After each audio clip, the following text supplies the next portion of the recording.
So there has been discussion amongst the fan base of My Chemical Romance about their recent on-stage theatrics, the stunts that they're pulling. They're being called woke, but they're also being called demonic.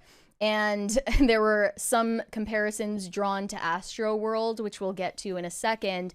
But recently, a fan of My Chemical Romance that showed up to their show in San Francisco posted about getting allegedly drugged by one member of the audience who she was not able to alert to the police. And this guy is just on the loose, trying to inject people with some mysterious liquid. This is like fodder for like a New York Post headline where it's like syringe wielding maniac terrorizes. I'm wondering why isn't this getting more coverage? I'm assuming in the coming days it will, or it should. So she posted this on TikTok, a picture from very far away of the alleged assailant, the guy who was wielding the syringe. He looks like he would be a backup. He would work backup for Oasis. And it's effed up because this fan is disabled and in a wheelchair, so he probably saw that and thought like this is an easy target. So she said, went to MCR in San Francisco last night. This was on July 19th last week. In my wheelchair, and this guy tried to inject me with something. I yanked away when I felt it, so he didn't get the full dose in. I got mild effects. He took off after I figured out what happened, so the cops couldn't find him. After medical cleared me and I got to watch the last 2 songs, I spotted him down in the next section in this photo, but couldn't find any cops or staff to point him out. I'm so glad I'm safe and was with my best friend, but this is terrifying. I know this is a long shot as I have no following and my picture sucks, but anyone know this person? And I don't think anyone has been able to identify him thus far. And then she added a second follow-up post saying that she has been seen and tested in the ER. That's terrifying. She said, I filed a police report and have my case number. They have pictures of him and pictures of my injection site. Once my report is transferred to the San Francisco Police Department, I will contact the park. And there were some comments that like reminded me of what the possible reason for this is, like the motivation. They said you should get on PrEP ASAP because this guy might be trying to inject people with HIV positive material. That they said the doctors telling you that this wasn't necessary was so negligent. You need to get on PrEP. You may not test positive for weeks for HIV, and preventative measures are everything. So that's kind of terrifying. And it reminded me that just last month, there was a music festival in France where 145 people reported being stabbed with needles at these events.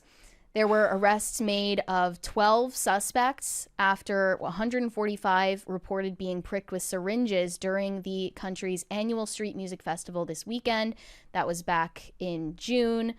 And I don't know, like they never reported on what this was, but it was speculated to be Rufinol or GHB used by attackers to render victims confused or unconscious and vulnerable to assault.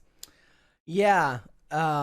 Especially when you think about what the alternative was. Those are both horrible options. It's either, GHB, roofies, or for some reason tainted HIV. Who knows? Yeah. That is absolutely terrible. Also, let's face it. Is there any band in the world, especially My Chemical Romance, that's even worth the risk? No. It's just if anything, it's a weird form of terrorism to kind of. It's biological warfare. It's not even trying to necessarily harm you specifically, but just to prevent people from wanting to go out and feel safe in public. Yeah, people are talking about why is Gen Z staying home and not supporting live music. Why like, is nobody's going to stab me in the neck on my couch? Yeah, like it's partly because they can stream everything now, but also because they're afraid of, getting attacked by some syringe-wielding maniac, as you said. And this, of course, is a callback to the rumors that surrounded Astroworld in 2021. And this was the Travis Scott concert at which 8 of his fans died, including a 14-year-old boy.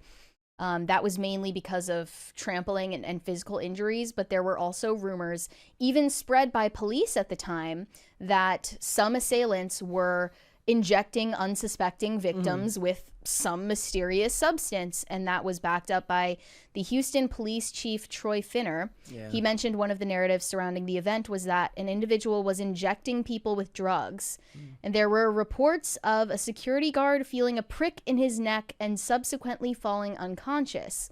However, he followed that up at a press conference and said the theory that he originally perpetuated was not true. He said the security guard was struck in the head and went unconscious and woke up in a security tent.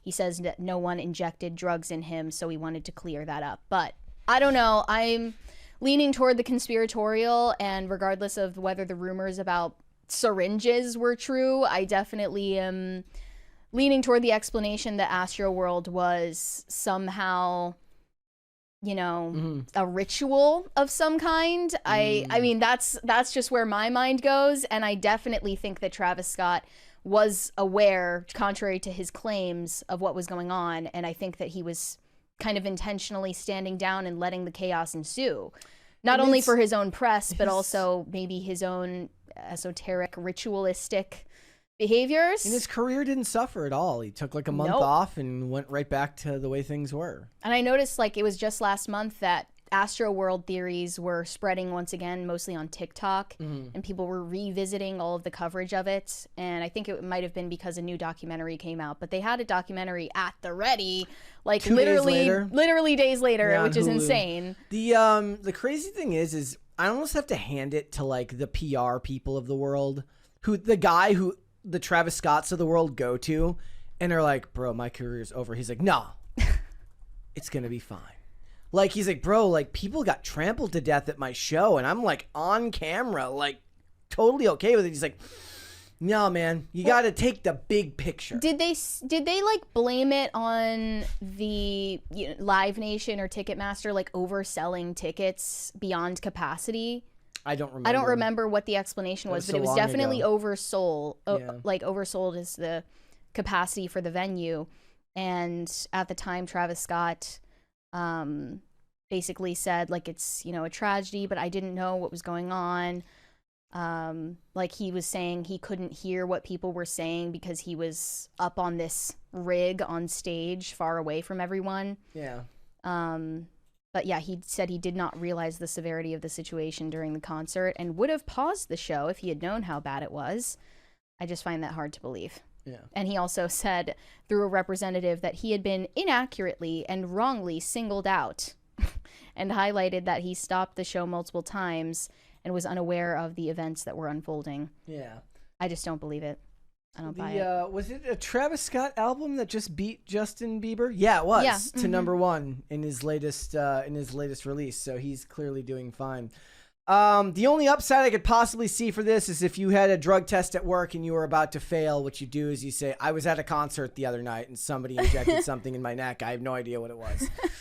I was just like, are the San Francisco police going to even do anything about this? Because we know it's a hellhole and they don't properly enforce the law anyway. This is what happens when people stop going to the Luigi Mangione play in San Francisco and they go to a concert instead. What kind of freak does this? I have no idea. The girl in her post even said like, I have sympathy for like someone who's in such a mental state where they would do this to someone. Like, what?